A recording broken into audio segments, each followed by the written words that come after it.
Hello, I'm Dan Beaver and welcome to my YouTube channel. Today I'd like to talk about the subject of self-esteem, a very popular subject for sure.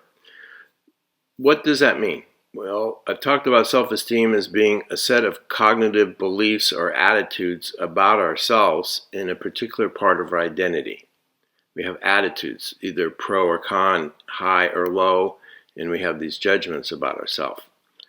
So what I like to look at is what influenced these thoughts, what influenced these beliefs or attitudes or judgments we have about ourselves in any part of who we are, our identity. So what were the influences that created them? Now, the first place that we have been influenced is our experience with parents, growing up with parental figures, whatever they may be, grandparents or a set of parents.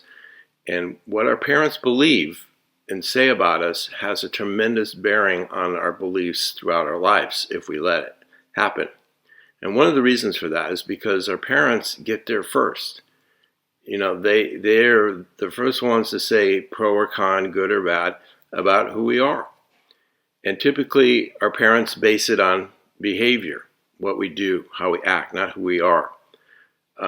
And they get there first so we have no counter to what they say. You know, you can't say, well, I don't agree with you, Dad. That's not true. My friends tell me I'm a great guy. You can't say that if you don't have that kind of input. So you're kind of like they get there first in influencing you and you have no way to rebut it. So that makes it pretty powerful. Now, they focus on our behavior. What do I mean by that? Well, let's take the classic of a boy that spills milk all over the kitchen floor. And what's the parent's reaction to that? You're such a bad boy for spilling milk all over the floor. And you hear that. Or you may hear, you're a wonderful kid. We love you. You're great. But spilling milk, not such a good idea. Try not to do that again.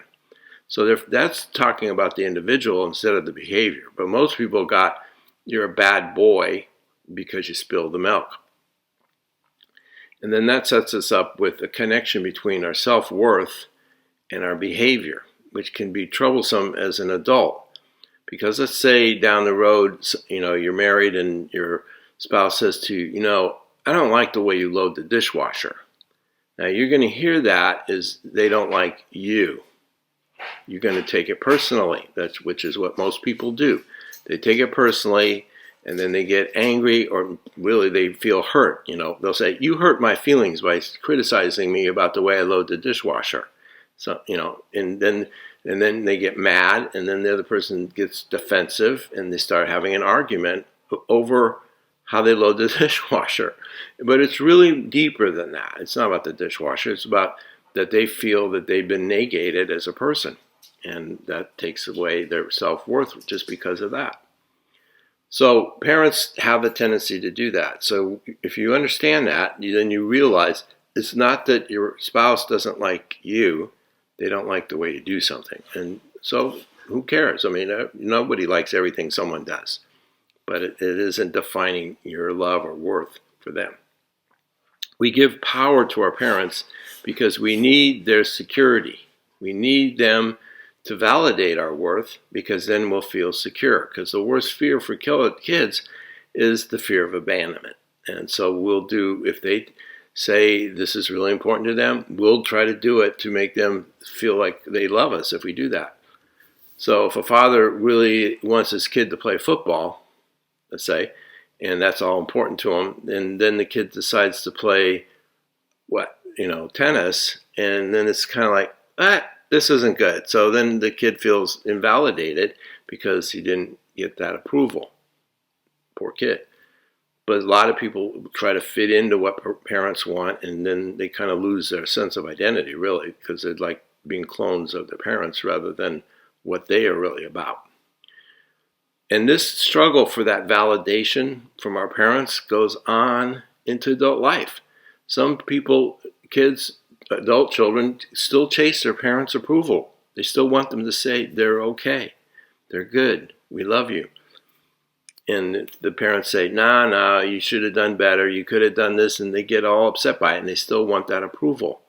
And I've seen people who are in their 30s still worried about what their parents are say or think. You know, it's like, I want to get divorced, Mom. Well, that's not okay. Okay, I can't get divorced because my mother won't approve of it.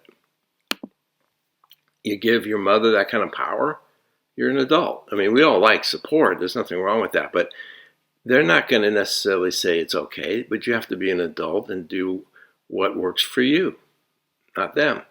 That's called cutting the cord, the psychological cord. So it's going from being a child to an adult, even though you are an adult.